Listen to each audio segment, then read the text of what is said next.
Unë e ca herë jam kap me dikën, se po flas kështu tamam shqip. Sa herë jam kap me dikën, jam kap se për një meç, është edhe kur jam dalë mas emisionit si kam folë çati personi. Edhe ka alo njerëz që nuk flas me ta. Unë nuk kam bëu plan asnjëherë para emisionit, po kapëm se dhezëm. Për çata kam dhezë. Ka qenë gjithçka natyrë e tillë. Po, edhe unë kam vështirë që nëse ne debatojmë bashkë, unë dalë dhe t'jap dorën, pastaj e marr shumë personale, po mendoj që kur ti e bën një debat me qëllimin për të bërë viral apo për të kapur prime-in, nuk është reale, dhe përsa kohë është reale, pse unë duhet debatoj me ty, nëse unë nuk mendoj realisht se duhet debatoj me ty, por kështu nuk e mendojnë të gjithë. Ka shumë personazhe që duan të debatojnë për hir për të dalë, ose kjo vret edhe në rrjetet sociale.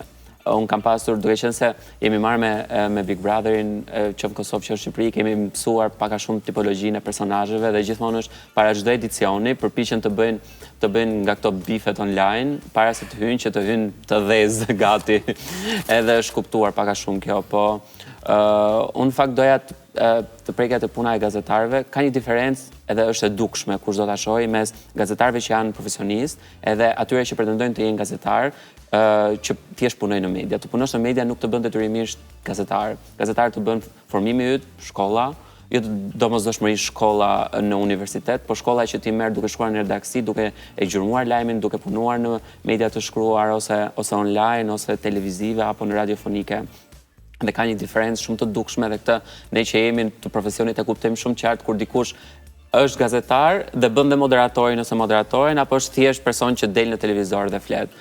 Pastaj kjo pjesa pastaj e famës është mua ndonjëherë vjet qesh sepse ka shumë miq që thonë a do na fusësh në Big Brother, a do na fusësh në një format.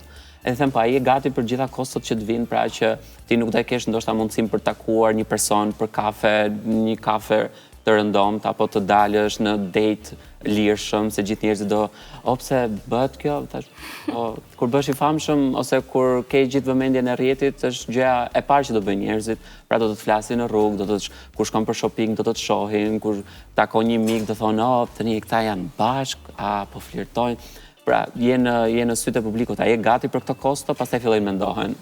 Sepse kur e sheh famën kështu është shumë e bukur me bashkëpunime në Instagram apo në TikTok, që shkon merr diçka falas, nuk paguan apo fillon paguesh, është shumë e bukur, por kjo pjesa pastaj ka koston e vet, po patjetër. A ka ndodhur që ndonjë person ka hyrë në Big Brother përmes rekomandimit tënd ose propozimit tënd?